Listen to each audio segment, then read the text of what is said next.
coverage you can count on. This is the Erie News NOWCAST. Good Tuesday morning. I'm Mark Stolday. Thanks for jumping on Facebook Live as we check some of the stories we're following at Erie News Now. Meteorologist David Wolter will be by with that first warning forecast in a couple of minutes. First, though, we're now 2 days into what's turning into a very important week for President Joe Biden. On Monday, Republican leaders in Washington said they would not vote to raise the country's debt ceiling, even though they did that several times during the Trump administration. CBS's Laura Podesta has the latest this morning. The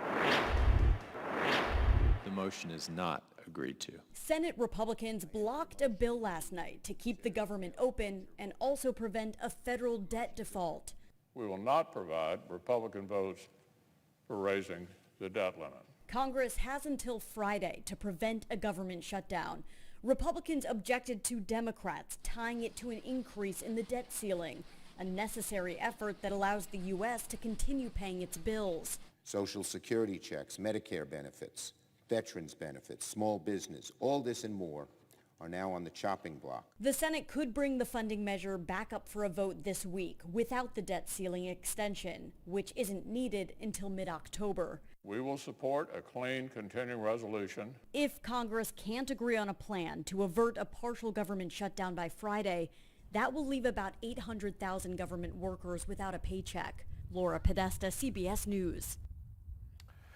Well, meantime, here at home, workers at AHN St. Vincent Hospital, they're now giving out COVID vaccine booster shots to eligible patients. People age 65 and older are now eligible for that third dose of the Pfizer COVID vaccine, as are some other people who are considered high risk. And that's all after studies showed the initial vaccination's protection may decrease over time. AHN leaders say patients looking for that vaccine booster should go online to schedule that appointment. So we actually started administering booster doses to that expanded population on Friday and through the weekend. And so far, we've been successful, but as time progresses, we're going to continue to offer access not only within the hospital, but at our 15 outpatient locations. Meantime, a new measure that would give some Pennsylvania school districts, get that appointment if you're looking to get that booster shot through AHN St. Vincent or any other provider here in our area. There's a new measure going through the ranks down in Harrisburg, one that would give Pennsylvania school districts the authority to decide if student athletes have to wear face masks while playing their sport. That's all a step closer to becoming reality this morning. That plan was actually okayed by a committee down in Harrisburg on Monday. It would give exclusive authority, as they put it, to schools to set their own masking policy for those student athletes.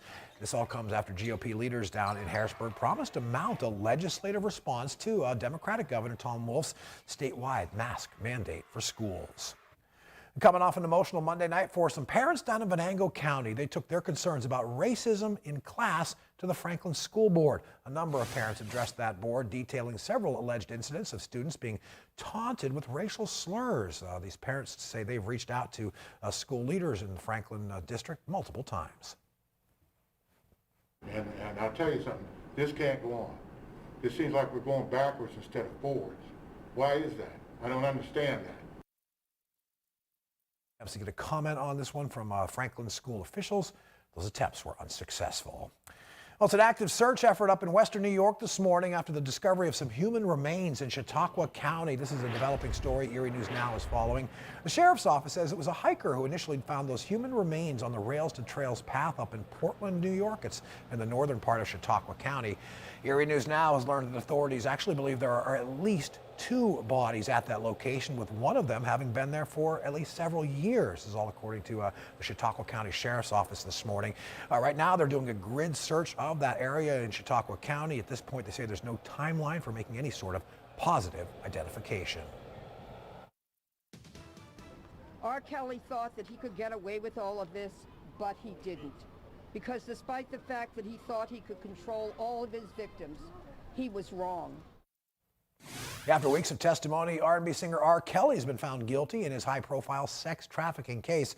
That was a federal jury who found Kelly guilty on all charges, including one count of racketeering. That one has 14 underlying counts. Kidnapping, forced labor, sex trafficking, and bribery are on that list.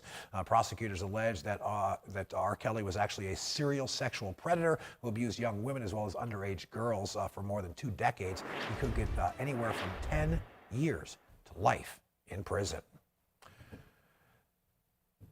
PennDOT getting ready to spend about $60 million to improve the flow of traffic down on Erie's Bayfront Connector. They also say it'll make the area more accessible, but not everybody's happy with PennDOT's plan. We caught up with a gentleman named Adam Trott. He heads up a group with a stated mission of empowering residents of Erie's East Side and downtown.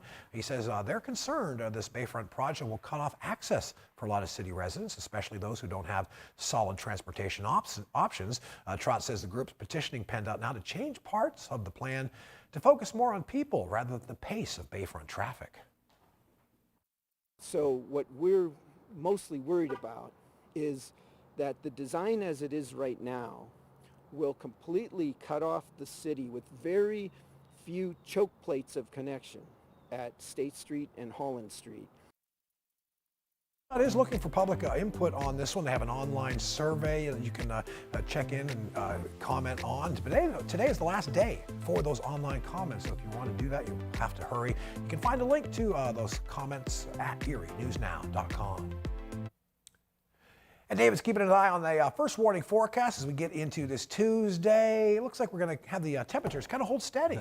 Yeah, temperatures right now, we're in the lower 60s. We have a good blanket of clouds out there, but once we get into the afternoon, we're expecting a little bit more in the way of that sunshine. Green bars ahead. We've seen a few very stray showers out there this morning. Really not expecting much for the rest of the day, but sunshine trying to increase during the afternoon. Temperatures only getting up into the middle 60s, and we're pretty cool as we head into the night, back down to the 50s temperature-wise across the area. 61, 62, 63 degrees seems to be the common number, although back into Jamestown, Mayville, New York, you can see upper 50s, so certainly a fall chill in the air. Still enough cloud cover in place, but we are going to get some breaks. A little bit of drier air is going to try to erase these clouds during the afternoon, and you'll notice with Futurecast still hanging on to that cloud cover even into the early parts of the afternoon. But in general, sunny skies until we get to a sunset. Mostly clear on the overnight. And for your Wednesday morning, it's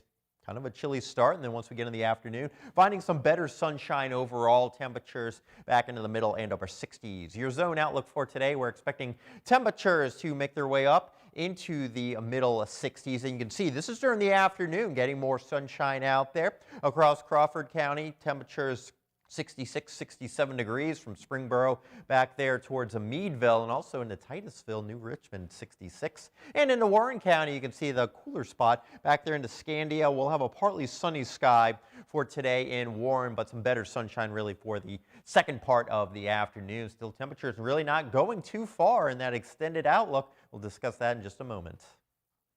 First, though, a lot of homeowners have had battles with backyard pests like squirrels over the years, but I'm guessing those fights are nothing like the epic struggle one North Dakota man is going through right now. He got stuck with quite the cleanup job, all thanks to a tiny furry perpetrator. This guy's name is Bill Fisher. And this is what he found when he lifted the hood on his truck. Yeah, says he has a beautiful black walnut tree in his yard, one that produces nuts. And these are apparently nuts that at least one red squirrel finds irresistible. The problem is the squirrel picked Bill's Chevy Avalanche as its winter storage hideout for hundreds of these nuts. And we're not talking little nuts here. Each one of these nuts is about the size of a small lemon. Look what it did to his engine compartment. And that's really stored all over the inside of his truck. This is just over the course of a couple of days. In all, this guy says he had to remove some 42 gallons of these black walnuts from his truck. That's why they call them pests, I suppose, David. Yeah, I'm just not quite sure how he didn't really notice that this... Well, I guess the truck was kind of sitting there not using it for okay, days, yeah, true, but, true. Yeah, I don't think it would have started with all those nuts. Yeah, that's true. That's very true. That squirrel, you know, he doesn't know that he's storing it in a Chevy Silverado or whatever that truck was. He just knows that that's a good stowaway place until, yeah, the humans come and empty out all those nuts. For the next couple of days, you can see temperatures middle and upper 60s, 68 on Wednesday. And through the end of the week, look at that, middle 60s for highs. We're down in the lower 50s, and this is for the lakeshore. This is where we're going to start off most days as we go towards the end of the week. Friday is the first day of October, and we certainly have that October chill in the air. Over the weekend, fairly seasonable stuff. We may be looking at a little bit of rain into next week. We'll certainly keep an eye on that, but high pressure in charge for the time being, still dealing with those very comfortable late September temperatures. David and our Amanda Post will have our next full 30 minutes of news that comes your way at noon on WSEE. I'm Mark Soliday. We'll see you at 5 o'clock tomorrow morning for the Wednesday edition of Erie News Now Sunrise.